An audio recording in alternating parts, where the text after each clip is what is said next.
I'm very happy that you all have decided to marry in Sahaja Yoga. But there are certain responsibilities which you must have.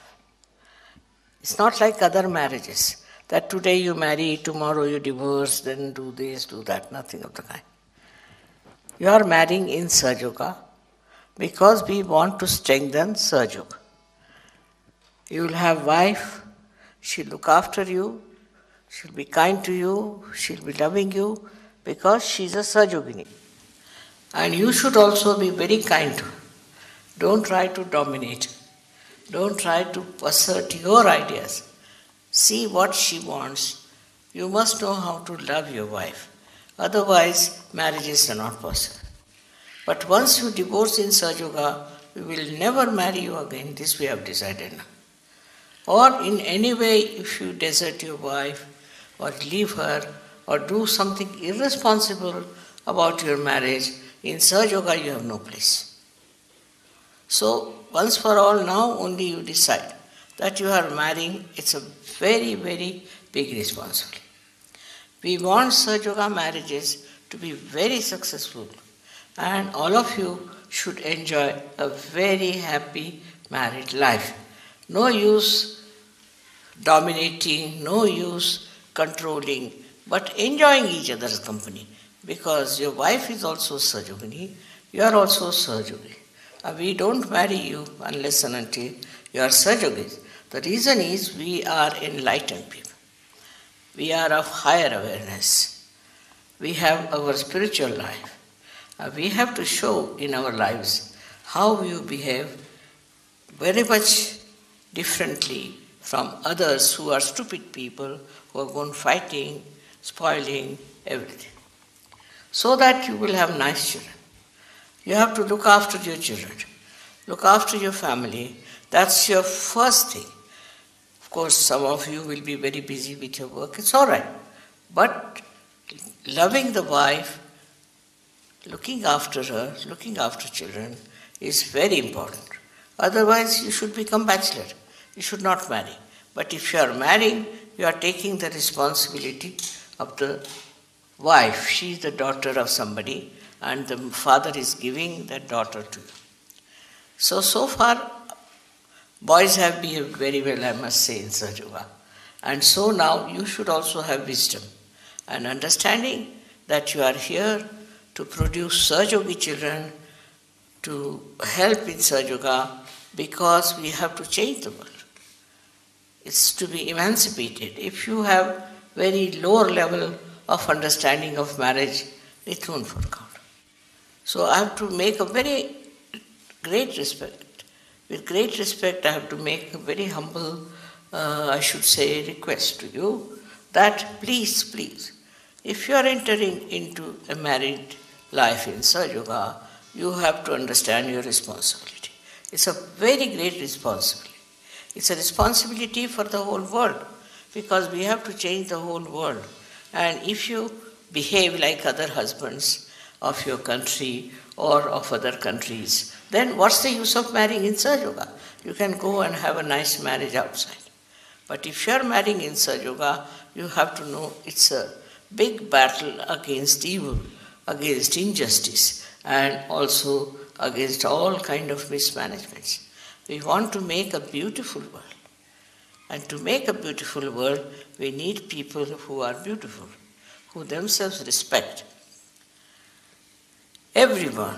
So I have to make again and again same request to you that you be very good, humble and respecting husbands. Don't follow others, because I have had funny things.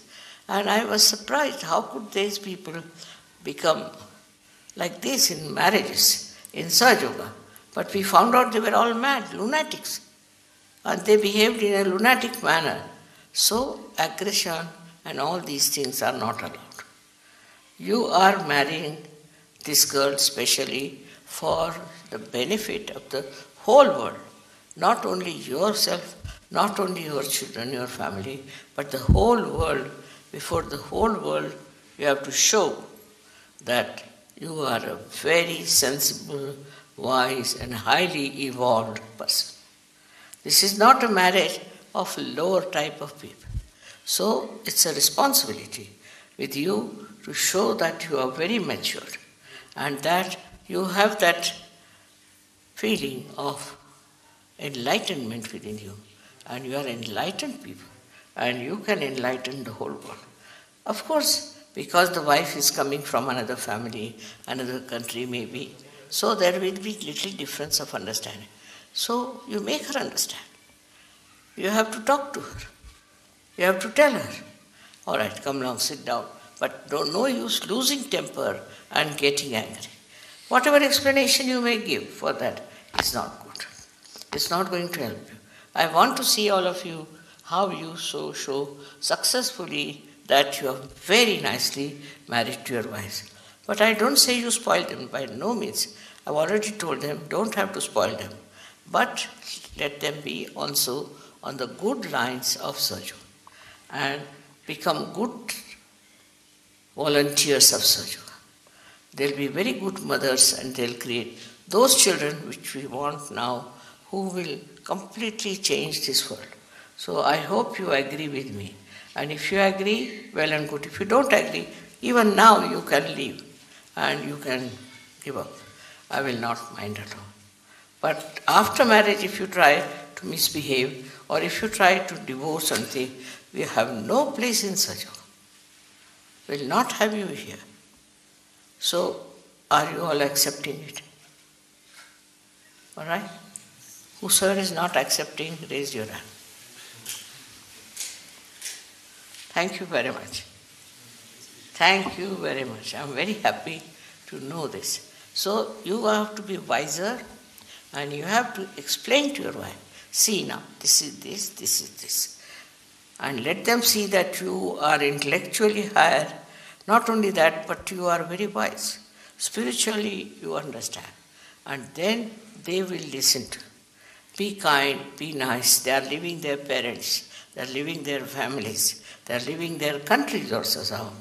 So be very kind and gentle with them. And don't get angry for anything at all.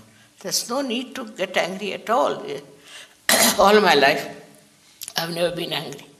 So that shows unnecessarily people are angry. There's no need. Just keep quiet.